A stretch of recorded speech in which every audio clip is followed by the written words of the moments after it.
Il y aura des moments durs. J'aimerais vous dire que vous n'en aurez pas, mais je ne dirai pas la vérité. Vous allez traverser des moments difficiles, alors que vous naviguerez sur ces eaux pour progresser. Mais quand vous traverserez ces jours difficiles, quand vous traverserez ces moments durs, n'oubliez pas d'en apprendre quelque chose. N'oubliez pas que vous pouvez vous élever au-dessus de ces moments. Et souvenez-vous qu'il y a toujours une opportunité pour grandir. Ce dont j'aimerais vous parler, c'est de rêver grand et de travailler dur. Rêver grand et travailler dur est ma devise. Parce que je crois vraiment que vous devriez avoir autant de rêves que vous souhaitez dans ce monde. Ne laissez jamais personne vous dire que vous ne pouvez pas accomplir vos rêves. J'ai eu un professeur une fois qui m'a dit que mon rêve de jouer un jour en NFL était irréaliste. Eh ben, salut. Il y avait aussi des gens qui croyaient en moi, et ces gens-là m'ont aidé à arriver là où j'en suis aujourd'hui. Vous devriez avoir des rêves aussi fous que possible. Ne laissez jamais personne vous décourager. Mais pour accomplir ces rêves, vous devrez être prêt à travailler. Vous devrez être prêt à y consacrer du temps, des efforts, de l'énergie, à faire les sacrifices nécessaires pour réaliser ces grands rêves. Et alors que j'étais assis, j'ai commencé à réfléchir à ce que je voulais vous dire aujourd'hui et comment je voulais faire passer mon message. Donc ce que j'ai pour vous aujourd'hui, ce sont 4 leçons que j'ai apprises sur la façon de suivre ces rêves. J'ai suivi mes rêves jusqu'à en arriver là où j'en suis aujourd'hui. J'ai même fait bien plus que je n'aurais pu l'imaginer. J'ai beaucoup appris tout au long de mon chemin et j'aimerais partager ça avec vous aujourd'hui.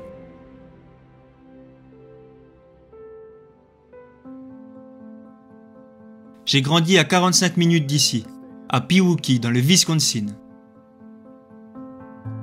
Quand j'étais jeune, je voulais devenir joueur de hockey. J'ai fait du patin à glace avec les Badgers et j'ai adoré ça. Je voulais devenir un joueur de hockey et jouer pour les Badgers. Mais en grandissant, ma passion s'est tournée vers le football. Je suis venu à mon premier match de football en 2005, c'était dans ce stade. Je m'en souviens encore très bien, comme je suis sûr que vous vous souvenez de votre première fois sur ce campus ou dans ce stade. Ce jour-là, John Stocco, dans le 4e quart-temps, alors qu'il ne restait que 25 secondes à jouer, a fait un incroyable raid solitaire pour marquer un touchdown et battre l'équipe du Michigan. Je m'en souviens très bien, j'étais assis juste là, sur ces sièges.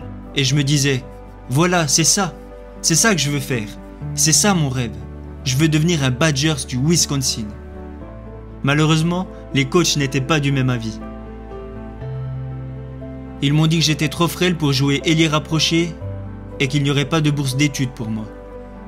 En toute honnêteté, je mesurais 1m95 et j'étais très maigre et longiligne. Alors je suis allé à Central Michigan et j'ai commencé ma carrière là-bas en tant qu'ailier. J'étais titulaire. Nous avons remporté le championnat de la conférence, mais quelque chose clochait. J'avais l'impression d'appartenir à un autre endroit. Et j'avais l'impression que cet autre endroit, c'était ici. Je voulais devenir un Badgers. J'ai été transféré et je suis rentré à l'université. Maintenant, beaucoup de personnes connaissent l'histoire selon laquelle je livrais des pizzas à cette époque pour gagner un peu d'argent. Mais peu de personnes connaissent l'histoire que je vais vous révéler, parce que je suis presque sûr de ne l'avoir jamais racontée publiquement. L'année où je suis arrivé ici, je travaillais au stade en tant qu'agent d'entretien. Je nettoyais les sièges, je lavais les sols, je peignais même les murs. Et je me souviens précisément qu'un jour là-haut, dans la section A, j'ai eu droit à une pause de 15 minutes. Je m'étais assis juste là et je regardais le terrain vide. Et je me suis imaginé sortir de ce tunnel. Je me suis imaginé être sur ce terrain en portant le maillot des Badgers. C'était mon rêve. Et chaque jour pendant la période de préparation et pendant les camps d'entraînement, je montais dans ce bureau. Vous voyez le balcon? 5 fenêtres à droite. C'était le bureau de Charlie Partridge, le coach de la ligne défensive. J'étais passé d'ailier à la ligne défensive. Et tous les soirs à 22 h, après en avoir terminé avec les titulaires, après avoir terminé les réunions avec ses adjoints, longtemps après que tout le monde soit rentré chez soi, le coach Partridge revoyait avec moi l'entraînement de l'équipe réserve. Et il me montrait où je devais placer mes mains, à quoi devait ressembler mon jeu de jambes, comment trouver la faille dans les défenses adverses. C'est lui qui m'a appris à jouer en ligne défensive. Je vous raconte cette histoire pour 2 raisons. Premièrement, pour vous dire à quel point c'est un honneur d'être parmi vous aujourd'hui. Quand j'étais assis là-haut dans la section A en train de peindre les balustrades, je n'aurais jamais pu imaginer que je me tiendrais ici devant vous. Je vous le dis également parce que c'est la première leçon que j'ai apprise concernant l'accomplissement de mes rêves. Le chemin qui mène à vos rêves ne se déroulera pas toujours comme vous l'imaginez. Quand je rêvais de venir dans le Wisconsin, je rêvais d'obtenir une bourse d'études pour l'université. Je rêvais de démarrer ma carrière très jeune et de gagner le Rose Bowl. Je pensais qu'il n'y aurait aucun obstacle. Bien sûr, je savais que je devrais m'entraîner dur et étudier, mais je n'imaginais pas faire de la peinture pour quelques billets. Et c'est là mon message. Même à ce stade de votre vie, vous n'avez sans doute jamais imaginé comment se déroulerait votre cursus universitaire. Peut-être que vous n'avez pas commencé ici. Peut-être que vous n'avez pas commencé dans le domaine dans lequel vous êtes diplômé aujourd'hui. Peut-être qu'il y a eu des moments difficiles, de l'adversité, des obstacles au cours de votre route. Mais vous êtes ici à accomplir un de vos rêves. Ce chemin sera difficile. Ça ne ressemblera pas à ce que vous voudriez que ça soit.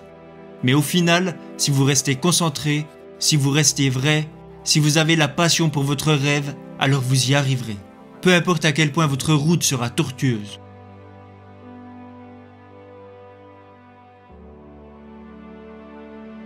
Cela m'amène à la seconde leçon que j'ai apprise, qui est que personne ne peut accomplir ses rêves seul.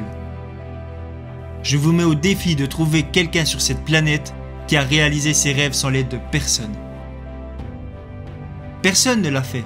Vous aurez besoin d'aide, qu'elle soit bonne ou mauvaise, qu'elle soit positive ou négative.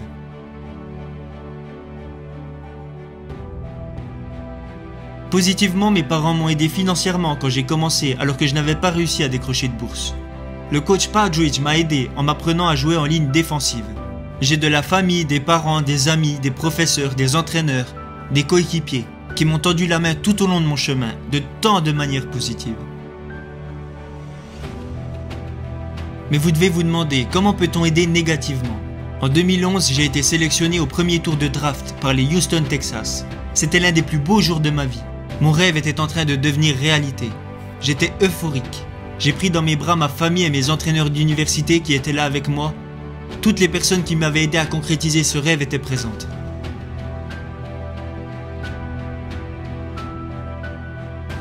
Et puis je suis retourné dans ma chambre d'hôtel ce soir-là et j'ai regardé mon téléphone parce que je voulais voir ce que disaient les gens sur Twitter.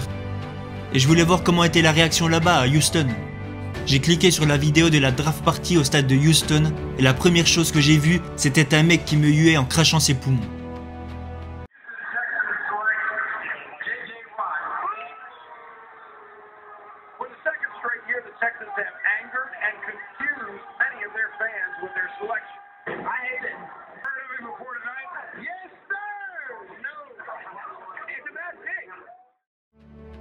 J'ai regardé les vidéos de la draft et tout le monde me huait.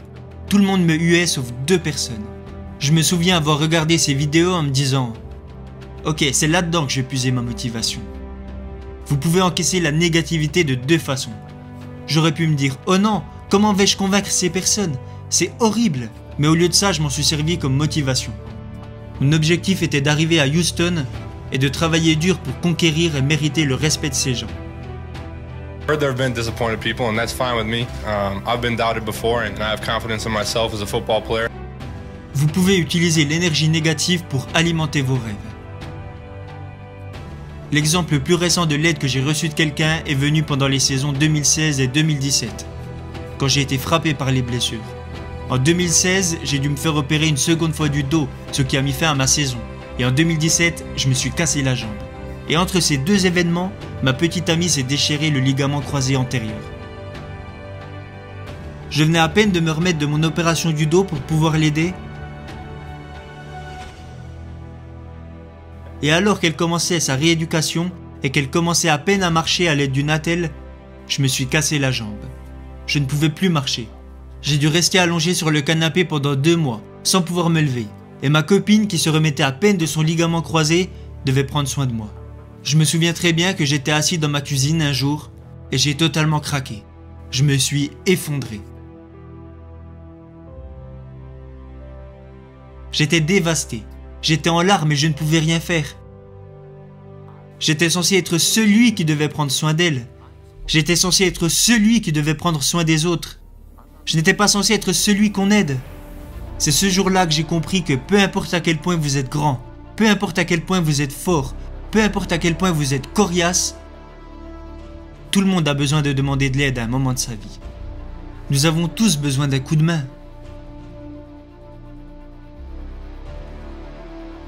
Et on est tous en mesure de pouvoir aider quelqu'un. Vous ne pourrez pas réaliser vos rêves seuls. Vous aurez besoin de l'aide d'autres personnes, alors n'ayez pas peur de demander. Que ce soit personnellement ou professionnellement, peu importe la raison, n'ayez pas peur de demander de l'aide. Et n'ayez pas peur non plus de tendre une main aux autres en retour. Il n'y a aucune raison pour que nous ne puissions pas tous réaliser nos rêves. Alors nous pouvons tous aider quelqu'un à réaliser ses rêves.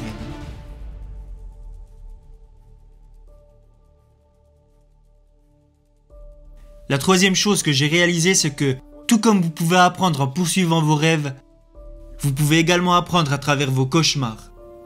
En août 2017, l'une des plus grosses tempêtes de l'histoire des États-Unis a frappé Houston.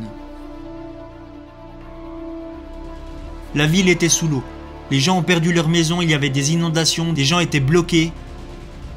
Mon équipe était à la Nouvelle-Orléans. On était sur le vol du retour et on a été détourné pour atterrir à Dallas. On était coincés à Dallas, on ne pouvait pas rentrer chez nous. On a vu à la télé que les rues sur lesquelles nous roulions et les maisons que nous connaissions, tout était sous l'eau. On avait de la famille qui était restée sur place. Des coéquipiers avaient des femmes, des enfants qui étaient bloqués dans leur maison et on ne pouvait rien faire. On se sentait impuissant. Je me sentais impuissant. La ville que j'aimais, la ville qui m'encourageait avait besoin de moi et je ne pouvais rien faire. J'ai sorti mon téléphone une fois arrivé à l'hôtel et j'ai demandé sur les réseaux sociaux si les gens étaient prêts à m'aider pour réunir 200 000 $. Je savais ce que j'allais faire avec ces 200 000 $. J'allais acheter de la nourriture, de l'eau, des couches, des serviettes. Je voulais aider par tous les moyens possibles. La cagnotte a commencé à grossir, puis elle a grossi de plus en plus vite, jusqu'à atteindre 41 millions de $. Je vais être honnête avec vous, je ne savais pas ce que j'allais faire avec ces 41 millions de $.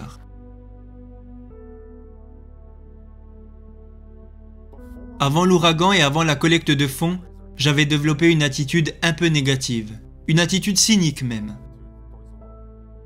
Nous vivons dans une époque très négative. L'actualité est négative. Les gros titres sont toujours négatifs. Il y a des choses qui nous divisent et nous séparent. J'étais inquiet. Je n'avais pas beaucoup d'espoir. Mais en un instant, avec cette collecte de fonds, avec les dons, des centaines de milliers de personnes du monde entier apportaient leur soutien, ne se souciant pas de la religion, de la race, de l'origine ethnique ou de la situation financière des personnes qu'ils aidaient, ne connaissant même pas les personnes qu'ils aidaient. Leur volonté d'aller de l'avant en aidant leurs semblables m'a donné de l'espoir.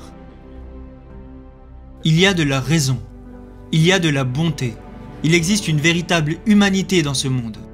Nous avons juste besoin de la mettre en lumière. Cette collecte de fonds pour l'ouragan a mis en lumière le nombre de bonnes personnes qu'il y a dans ce monde. Ils ne font pas toujours les gros titres, ils ne sont pas toujours mis en avant sur les réseaux sociaux, mais je peux vous assurer qu'il y a bien plus de bonté dans ce monde que nous ne pouvons le penser. Et plus nous pourrons aider à faire connaître ce bien et à mettre en évidence cette bonté, et plus nous serons capables de faire une différence. J'ai appris de cette expérience que même dans vos jours les plus sombres, même dans vos cauchemars, lorsque le ciel vous tombe littéralement dessus, vous pouvez en apprendre quelque chose et vous pouvez grandir. Il y a un fil d'argent que vous pouvez trouver. Je vous en supplie, au fur et à mesure que vous parcourrez votre voyage et que vous poursuivrez vos rêves, assurez-vous de trouver ces lueurs d'espoir lors de vos jours les plus sombres. Il y aura des moments durs. J'aimerais vous dire que vous n'en aurez pas, mais je ne dirai pas la vérité. Vous allez traverser des moments difficiles alors que vous naviguerez sur ces eaux pour progresser. Mais quand vous traverserez ces jours difficiles, quand vous traverserez ces moments durs, n'oubliez pas d'en apprendre quelque chose. N'oubliez pas que vous pouvez vous élever au-dessus de ces moments. Et souvenez-vous qu'il y a toujours une opportunité pour grandir.